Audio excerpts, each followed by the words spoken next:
If you are a renter in Canada, I have some good news for you. Rentals.ca, along with Urban Nation, recently released a report on how average market rents are doing. Asking rents in Canada have dropped for the 17th consecutive month and now sits at an average of $2,030 per month, which is down by 2.8% compared to February 2025 and 1.3% month over month. These national average rents have actually hit a 33-month low. In this video, we will be going over this report. We will look at the national averages as well as certain cities across Canada and ultimately try to answer two questions. Number one, why is the rent going down? And number two, are rents really becoming more affordable? My name is Zach Surette, and I'm a real estate agent in the city of Halifax and Halifax Regional Municipality, and this is Halifax Home Guide.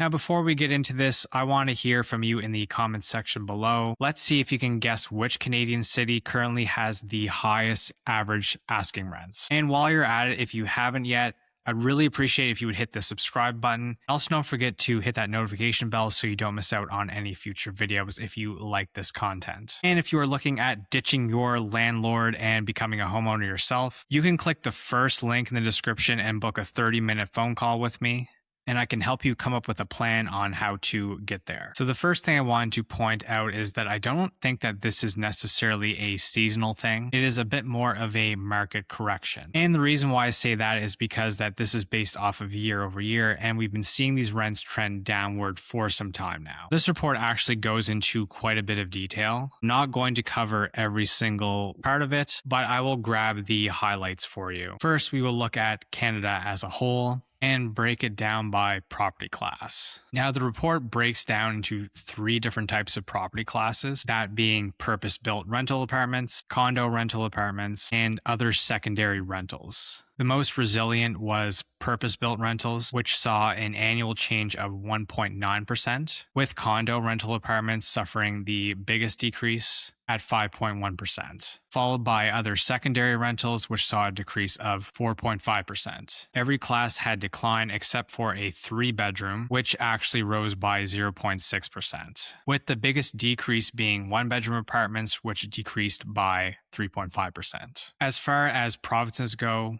Alberta, BC, and Ontario saw the steepest declines at around 5%, while the city of Halifax only decreased by 0.3%. And quite interestingly, when taking into consideration the entirety of Atlantic Canada, the average rent actually increased by 8%. That being the year-over-year number, with the largest increase being 13% for a 3-bedroom rental. So I would say if you're in the Atlantic region, probably not that affordable, as this is very different from the average number. It's also worth noting that looking at the month of February 2026, Nova Scotia was actually the second highest average asking rent by province, which came in at $2,307 a month, which is slightly lower than BC at $2,354, but actually higher than Ontario, which came in at $2,229, which was actually pretty surprising for me. Now, this report does touch base on what it calls secondary markets, meaning either suburban areas outside of major cities or smaller cities outside of major cities, with the steepest decline in average rents happening in Oakville, Ontario, which came in at a 14.6% drop,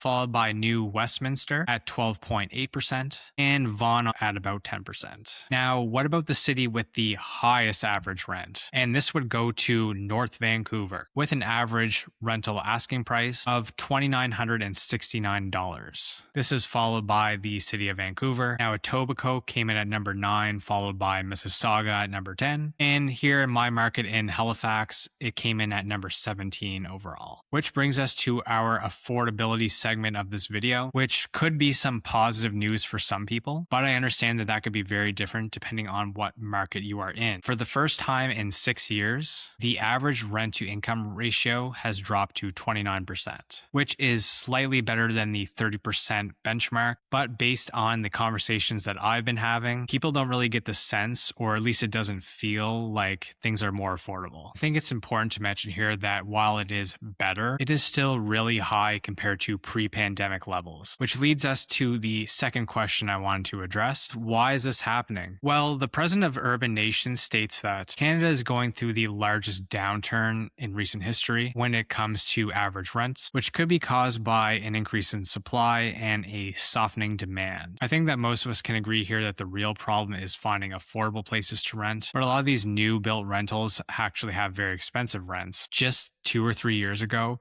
the skyline was covered in cranes. Now all these buildings are nearing completion and we don't have as much demand compared to the pandemic years. I don't know about your market, but I've already started to see these rental companies offering incentives. Refer somebody today and get $500 off of your next month's rent, or get a free month's rent if you sign up by a certain time, or your parking covered for a year, or something along those lines. So I would say that is a clear indication that some of these rental buildings are struggling to find renters. And I think that the cost of rent plays a huge role here, because when we talk about the housing crisis, in reality, it's more centered around finding affordable housing. And these new apartment buildings have high rents. So what do you think? Will Canadian rent prices continue to drop?